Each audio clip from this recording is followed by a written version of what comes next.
everyone, Miss GoElectric here. Today is Sunday, September 21st, 2025, and this is The Current, your weekly EV news in about 10 minutes. Episode 81 is brought to you by our friends at ABB, a global technology leader driving sustainable and efficient solutions in electrification and automation. We've published many videos with them, including executive interviews and coverage of their work with Formula E and NASCAR. This week, I'll be traveling to the Nest Climate Campus event in New York City in order to join their VP of Strategic Partnerships, Chris Shigas, and seasoned NASCAR driver David Ragan on the main stage for a discussion about reaching new audiences with electric transportation education. Let me know if you're attending. I hope to see some of you in the audience. This week, Hyundai Motor Company presented its annual CEO Investor Day for the first time outside South Korea in New York City. Company leaders outlined their strategic production timeline through 2030 amid U.S. market challenges like tariffs and supply chain disruptions. Group CEO Jose Muniz reiterated the importance of the American market, with a leading 30% of their sales volume currently coming from the region. By 2030, they expect a global sales target of 5.5 million vehicles across the globe, with 26% sold in North America. The brand says their lineup of electrified models, including hybrids and EVs, are projected to hit 3.3 million units annually by then, accounting for 60% of total sales. The lineup will expand to over 18 hybrid models, alongside an unspecified number of EVs, making up a portfolio featuring regional adaptations like the mass-market Ioniq 3 for Europe and locally designed EV for India. They confirmed that a large electric commercial van is still slated for the US in 2028 in partnership with General Motors. Their new Ulsan EV plant in Korea will open early next year in order to manufacture up to 200,000 units, including up to 12 EV models. It's unclear how many will ship to the US. The brand said they are focusing on higher profit margin segments and unique entries, including a mid-sized gas-powered pickup truck in partnership with GM, performance variants, and luxury models under the Genesis brand, like a production version of the X Grand Equator, Neoloon, and X Grand Coupe concepts, along with their high-performance Magma line. The company laid out an EV battery production target to achieve 30% cost reductions, 15% higher energy density, and 15% shorter charging times by 2027. They will also introduce their first cloud-based battery management system in 2026, which they say will provide faster and more precise diagnostics across diverse vehicle environments. For the North American market, Hyundai emphasized their move to localized production in order to mitigate tariff impacts. They reaffirmed their commitment to invest $26 billion in the U.S. through 2028. This includes $9 billion to boost U.S. auto output to 1.2 million units per year and $6 billion for EV critical components like battery packs, aiming for 80% domestic production of U.S. sold vehicles by 2030. It is clear that many automakers have been scrambling in adjusting their production plans and financial forecasts due to policy creating uncertainty. Although Hyundai's immediate focus seems to be deploying traditional hybrids and series hybrids, the company is still moving forward with EV advancements. I'll link the live stream below if you want to watch the whole thing. While Hyundai is increasing EV spending here, several other automakers announced delays and cancellations in response to reductions in U.S. government subsidization and related effects on consumer demand.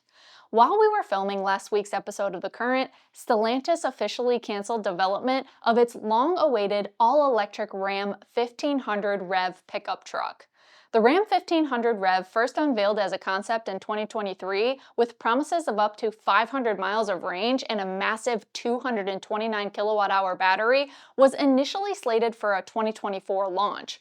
Production timelines slipped repeatedly to 2025, then 2026, and most recently to 2027 before the project was scrapped entirely. As demand for full-size battery electric trucks slows in North America, Stellantis is reassessing its product strategy and will discontinue development of a full-sized BEV pickup, Ram stated in a release shared by spokesperson Noah Thanos. Stellantis is planning to move forward with the Ram Charger, a range-extended electric vehicle also known as a series hybrid that pairs a battery with a gasoline engine generator.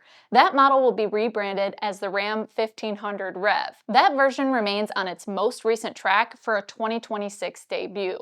Shares in Stellantis dipped 2% following the announcement, but Ram officials hinted at future all-electric options once market conditions improve. This is a logical business choice for Stellantis. A 229 kilowatt-hour battery achieving 500 miles would be costly for the automaker to produce, considering they have little to no in-house battery technology, vertical integration, or battery supplier ownership stakes. Limited demand for such high-priced vehicles makes high volume unlikely. Stellantis has been in financial strain since late 2023, when the company reported sales losses in spite of all of their competitors showing growth in the US market. And by the first half of 2024, net profits plunged 48% year over year. Do you think this was a smart move for Ram?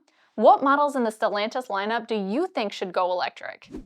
Tesla also discontinued its stripped-down entry-level Cybertruck variant. It was priced low enough to qualify for the $7,500 federal tax credit, which will expire at the end of the month.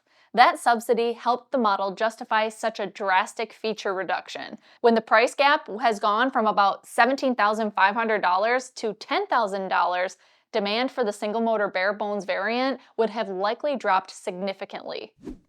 EV sales for General Motors were better than ever in August, but the company is cutting shifts and laying off American workers at their EV plants in Spring Hill, Tennessee, where the Cadillac Vistic and Lyriq are produced. They'll stop production on both models completely in December and plan to run limited shifts there during the first half of 2026. They're also cutting back Kansas-based production of the new Chevy Bolt before the product begins selling and indefinitely delaying a second shift. Michigan production of the Hummer EV, Escalade IQ, and both electric pickup trucks with GMC and Chevy badges has already been halted, with October 6th targeted to restart. While GM's EV production in the US is slow, we are not aware of production rate reductions at their factories in Mexico, which produce their more affordable and best-selling Equinox, Blazer, and the Honda Prologue. And as far as the German automakers go, Top Gear reported this week that Audi has canceled the development of its RS6 e-tron fully electric wagon that was expected to debut late this year and hit the market in 2026. But subsequently, the Drive spotted a camouflage version of the model testing at the Nürburgring. They also reported that a spokesperson with the company would not address the rumors either way, and there has been no official confirmation of the cancellation. Do you think an RS6 e-tron wagon would be profitable in the US market? Polestar has confirmed its delay of the Polestar 6. Instead, it will prioritize the Polestar 7, a compact electric SUV with higher volume potential. Originally unveiled as the O2 concept in 2022 and slated for a 2026 debut, the Polestar 6 is an 884 horsepower electric convertible designed to rival the Porsche 911. The 6 is now expected to arrive no earlier than late 2027 or 2028, after the 2027 debut of the 7. Last week, we reported that the brand filed a going concern warning in their financial disclosures as analysts cite bankruptcy risk. Nissan has announced it will pause production of the US-bound Ariya electric crossovers for 2026. The decision, detailed in a memo to dealers obtained by Automotive News, stems from a combination of factors including the Ariya's underwhelming sales performance, a recent poor crash test rating from the Insurance Institute for Highway Safety, and a 15% import tariff on vehicles built in Japan where the Ariya is manufactured. Nissan cited the need to reallocate resources to support the launch of the redesigned 2026 Leaf, an entry-level electric crossover starting at $29,900 with up to 303 miles of range, positioning it as the lowest priced new EV in the US. The Leaf is also produced in Japan. Introduced in the US in late 2022, the Ariya, priced from about $39,000, faced stiff competition from rivals including Tesla's Model Y, Hyundai's Ioniq 5, Kia's EV6, GM's Equinox and Blazer, and Ford's Mustang Mach-E. Since then, Nissan sold approximately 50,000 units globally through the first half of 2025. Sales peaked at 19,798 in 2024, up 47% from 13,464 the prior year, but remained far below segment leaders. Year-to-date through June 2025, Nissan moved just 7,471 Arias, a 43% increase from the same period in 2024, spurred by unsustainably aggressive discounts. Nissan claims the pause is temporary, and a 2027 return to US dealerships is possible.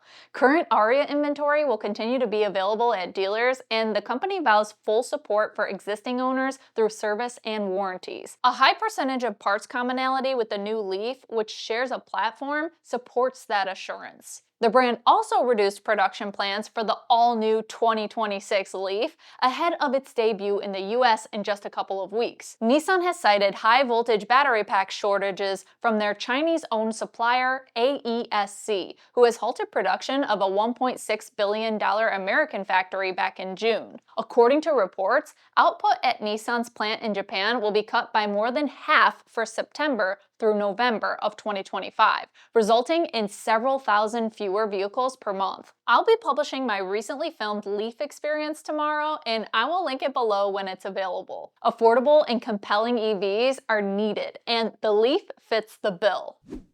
While we're on the topic of automakers and perilous financial situations, Lucid is full steam ahead. During a recent earnings discussion, interim CEO Mark Winterhoff revealed the company's intent to introduce not one, but 3 affordable models on their new mid-sized platform. We have previously reported about a smaller SUV priced under $50,000, dubbed the Earth, that's going into production late next year to compete with Tesla's Model Y. Now, it will be followed by an off-road variant in early 2027 and a third undisclosed model by late 2028. Lucid has about $4 billion on hand, which means they'll likely need to raise more capital next summer in order to survive through initial production when cash burn rates will rise. Do you think they'll make it?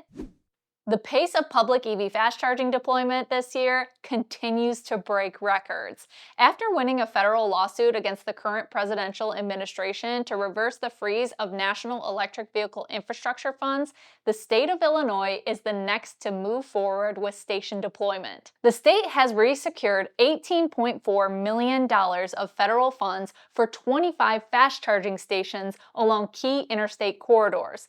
The grants, part of the second round of NEVI programming, will add 167 new DC fast charging ports. So far, $148 million has been allocated to IDOT to deliver the NEVI program in Illinois. To date, IDOT has awarded $43.8 million in NEVI grants for 62 projects throughout the state, which will facilitate the construction of 349 new charging ports. As we previously reported, federal funding is helpful, but it is dwarfed by the private infrastructure investment by companies such as Tesla, Ayana, Walmart, Mercedes, EVgo, and Electrify America. These have been our top EV news stories for this week. If you found value in our coverage, we ask that you subscribe and share this video online. Earlier this week, we published a new In Charge interview segment to the Miss GoElectric industry channel, in which I spoke with the CEO and CFO of a peer-to-peer EV sharing platform called Zevo. I'll link that below if you want to watch it next. Again, thank you to ABB for sponsoring this week's episode of The Current. I'll be on stage with Chris and David at 3:35 p.m. on Tuesday afternoon at the Javits Center. For those who cannot make it to the event, I bet you'll enjoy our interview series with NASCAR fans, learning how they feel about electric racing. You can find a link to ABB, the Nest Climate Campus, and our electric NASCAR interviews at the top of this video's description. Thank you for watching, and until next time, drive, fly, ride. Go electric.